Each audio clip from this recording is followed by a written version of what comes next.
How much iron should I take? It's probably the most asked question.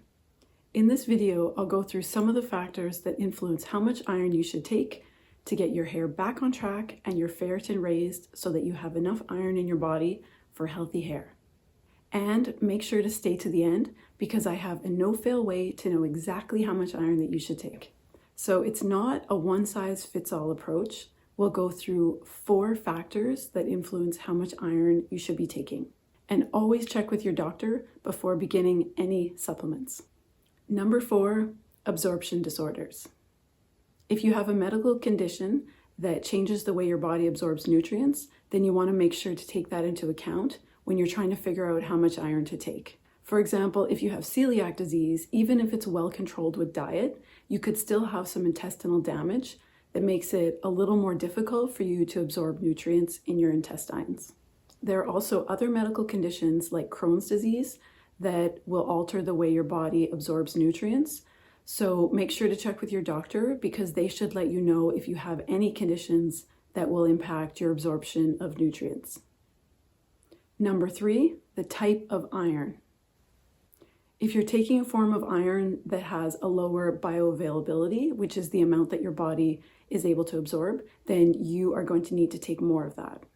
Some types actually have a lower absorption rate than others, and I actually have a video that goes through all of the different types. Also, all iron is not created equal, so the amount on the front of the bottle might actually not be what you're taking, because sometimes the elemental iron is listed on the front of the bottle and sometimes it's listed on the back, so you really need to check to make sure the milligrams on the front is what's actually in the bottle in terms of elemental iron. When you're choosing the type of iron that you're going to take, make sure you factor that in and also check out that video that I created with the different types. And also you might be surprised, but the number 1 pill that doctors recommend most often probably isn't the best one for you. So make sure to check that out. And aside from the type of iron, if you're taking your pills at the same time you take your meals, then some foods actually decrease the iron absorption. So you might need to factor that in because you'll be needing to take more iron if you are taking it with food. Number 2 is dietary intake. If you eat red meat, you might need less iron than someone who is vegetarian or vegan. And there's 2 things I'm going to say here is that you can eat meat and still be iron deficient, and you can also be vegetarian or vegan and not be iron deficient. My mom was actually iron deficient for years and she has always eaten meat. So I'm going to set that aside and say that for everyone, the amount of iron you take depends on how much iron you actually get through your food. And some of us just don't eat enough food in general or find it hard to consume foods that are rich in iron for whatever reason. For me, I've been vegetarian for decades and I'm also allergic to eggs and I just don't eat that much food in general. So for me, obviously, it's going to be an issue to get lots of iron from my diet. And the biggest factor influencing how much iron you need to take is, number 1, periods. Being a woman who has periods is the biggest risk factor for iron deficiency. If you're a man or someone who doesn't menstruate, then you're going to need to take in a lot less iron because whatever iron you actually take into your body stays in your body unless you bleed it out. And I'm going to guess that since you're watching this video, you're most likely female and your problem is too little iron and not too much of it. And heavy periods can cause a huge problem with iron. I actually had a friend who was in the healthy range for her iron and ferritin, and then she had heavier periods than normal, and her ferritin went down to 4, and her hair, a lot of it fell out. The good thing was that it didn't take her very long to get it back on track when she started supplements. It raised her hemoglobin because that was low as well. She was also anemic. And then it raised her ferritin, and then her hair came back in completely normally. So when it comes to menstruation, you need to replace what iron is lost. So if you have heavy periods, obviously you're going to need to take more iron. If you have lighter periods, you might not need as much or possibly none at all if you already taken enough through your diet. And similarly, if you've recently lost a lot of blood, maybe you've had a recent surgery or childbirth, that's a big one, then you might need to take in more as well.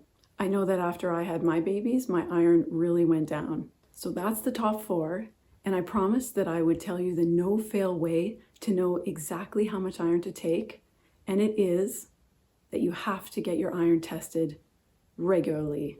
I know it's a pain, but there's really no way around it because there's simply so many factors that go into affecting how much iron your body will need and absorb. So when you begin to take iron supplements, you'll want to give it about 3 months and then have your iron levels tested again. If your ferritin hasn't gone up too much, then you might actually need to increase the amount you're taking. But note that if you're also anemic, which is low hemoglobin, the amount of iron that you're taking into your body will actually raise your hemoglobin first, and then it'll start to raise your ferritin.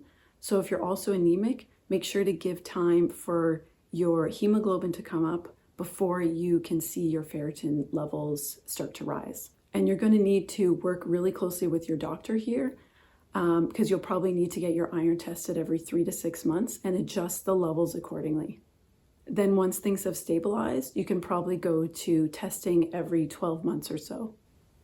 So this is the point that I'm at now. I had my levels tested a year ago and my level had stabilized, but now I need to get it tested again so that I make sure that I don't have too much iron, because it's kind of at that spot where you're taking supplements, but you don't want to take too much so that your iron goes higher or your ferritin goes higher than 100. So you want to keep it in that sweet spot of around 100.